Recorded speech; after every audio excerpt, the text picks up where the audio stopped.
This episode begins as we see Tang San having a conversation concerning his soul powers with his master. After his master had explained everything he needed to know, he tells Tang San to get himself ready, so that they will go on a journey to find the beast's soul. When Xiao Wu hears the news that Tang San is leaving, it really disappointed her, but Tang San assures her that he is only living temporarily with his master to find something really important. It also makes a deal with her to do most of the chores in the school when he returns. As they were about to depart, Xiao Wu appeals to have one more combat with him before he embarks on his journey. The moment he agrees, Xiao Wu started to strike him. As she was about to land a punch on him, he dodges it and confidently tells her that he now knows a way of defeating her. As Xiao Wu repeatedly tries to attack him, she wasn't even able to land a blow, which surprises her because Tang San has already mastered all her secret moves and skills. The next morning, we see Tang San in a carriage with his master, as they are already on a journey to find a beast's soul. His master explains to him that the beast's soul is divided into 5 various levels, which are called the Decade Soul Beast, Century Soul Beast, Millennium Soul Beast, Decade Millennium Soul Beast, and Century Millennium Soul Beast. Each of them is specified in different colors, which are red, yellow, white, purple, and black. The soul beasts are found in the forest on the northern side of the city called the Guiding City. However, it's only the Decade or the Century Soul Beast that can be found in that place. He also gives him a belt that has the proficiency to store every one of his soul guiding tools. When they both of them arrived at their destination, it all seemed strange and unusual because the whole place was so noisy and busy, making his master explain to him that these people are soul haunting team that are trying to make money by hunting soul beasts. His master tells him that soul beasts are usually powerful, so a team that is usually formed temporarily to kill soul beasts can't be considered a real team.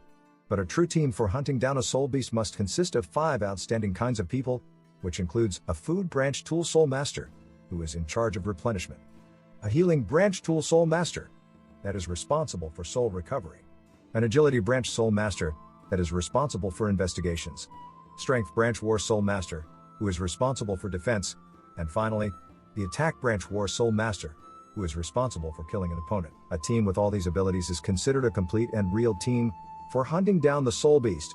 Tang San and his master suddenly arrive at the gates of the forest where soul beasts can be hunted. But unfortunately, the guards who are patrolling around won't let anyone pass. Only if the soul master has a token that is administered from the Martial Soul Hall. Suddenly his master forges a token that Tang San can use to enter the forest, and explains to him how it works. Tang San then curiously asks his master if the beast's soul is stronger than the weapon's soul. But his master explains to him that the powers of a martial spirit are considered by the characteristics of either additional soul powers or acquired soul training, and clears out to him that real strength only depends on individual cultivation. Immediately, Tang San and his master were successfully able to enter the soul hunting forest. There were lots of strange sounds from the forest, prompting his master on advising him to always stay by his side. We see a pack of purple hair soul beasts that is about to attack them, and that was how this episode ended. The next episode begins as we see Tang San and his master, who are still strolling around the forest. After a long walk, they decided to take a rest since it was dawn. But they notice a pack of 10 ranked wolf approaching them. Immediately, his master unleashes a technique that releases a unique kind of energy that was able to subdue the pack of wolves in one shot. But just when we thought it was all over, the problem was only getting started, as we see a really large snake emerging from the forest. Tang San master was really surprised, because he thought this kind of poisonous snake was extinct a long time ago, and warns Tang San to be careful, because of the snake paralyzing effect, and also its ability to damage the nerves. This is one of the most powerful among all the soul beasts. His master believes he doesn't have the capability to fight the snake, so he believes it would be more safer and wiser for them to make their escape. But suddenly, Tang San turns around and summons a secret weapon out of himself and aims it directly at the snake's eye. But unfortunately, the serpent dodges his shot. Tang San goes on a really tough fight with this gigantic snake, and luckily for him, he was able to bring out a knife in time and uses it to pierce the snake in its weak area, subduing it at once. Eventually, his master instructs him to use the blue silver plant to absolve the soul ring from the snake. After a long process, Tang was successfully able to absolve the soul ring from the serpent, making him so extremely excited. But something strange happens, as he sees his master on the ground in pain. As Tang San hurries to know what might be wrong with his master, he notices a mark in his body, and realizes that his master was bitten by the giant snake. And that was how this episode ended. Next episode begins as we see Tang San taking out a knife and creates an opening, as he plans to remove all the poison out of his master's body. Few moments later, his master finally gained consciousness, and asked Tang San if he successfully absolved the Snake Soul Ring. Tang San said yes, and also shows his master approve on the new power he acquired, making his master so proud. Now their mission is complete. Tang San and his master then heads forward in returning to the academy. After they both return back to the school, Tang San advises his master to just take a rest for a while, because all the poison hasn't fully left his body, while he continues with his school activities.